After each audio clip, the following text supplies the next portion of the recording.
BNP এবং উপদেষ্টা নাহিদের পাল্টাপাল্টি বক্তব্যে রাজনীতিতে উত্তাপ। সম্প্রতি বিবিসি বাংলাকে দেয়া এক সাক্ষাৎকারে বিএনপির মহাসচিব মির্জা ফখরুল ইসলাম আলমগীর বলেন, ডক্টর মোহাম্মদ ইউনূসের অন্তর্বর্তীকালীন সরকার নিরপেক্ষতা বজায় রাখতে না পারলে নির্বাচন করবে না বলে জানিয়েছেন বিএনপি। এদিকে জুলাই আন্দোলনে নেতৃত্ব দেয়া ছাত্রনেতারা রাজনৈতিক দল গঠনের গুঞ্জন উঠেছে চারিদিকে।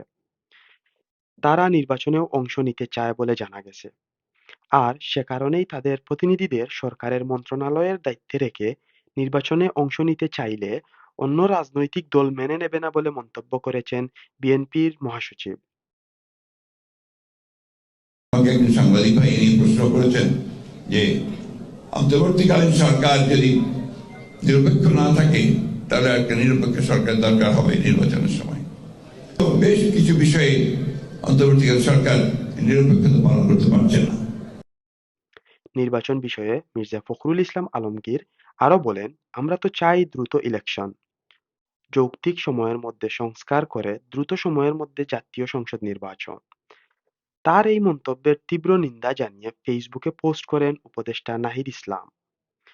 তিনি বলেন, ছাত্র এবং গণঅভ্যুত্থানকে মাইনাস করার পরিকল্পনা করা হয়েছে ৫ই আগস্ট থেকেই। ক্ষমতায় আসতে দেরি হবে ভেবে ছাত্র জনতার আকাঙ্ক্ষার জাতীয় সরকারের দাবিকে মেনে নেয়নি বিএনপি। তিনি আরো বলেন, রাষ্ট্রপতির পরিবর্তন, সংস্কার, নতুন সংবিধান, জুলাই ঘোষণা সব ইস্যুতেই বিএনপি বিরুদ্ধে অবস্থান নিয়েছে।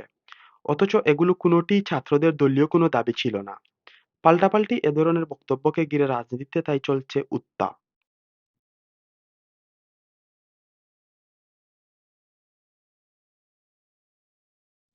ক্রীড়া উপদেষ্টা আসিফ মাহমুদ সজীব ভুঁইয়া, সার্জিস আলম, সমন্বয়ক হাসনাত আব্দুল্লাহ, সমন্বয়ক আব্দুল হান্নান মাসুদ সহ আরো অনেক সমন্বয়কগণ এ বিষয়ে একাত্মতা পোষণ করেছেন।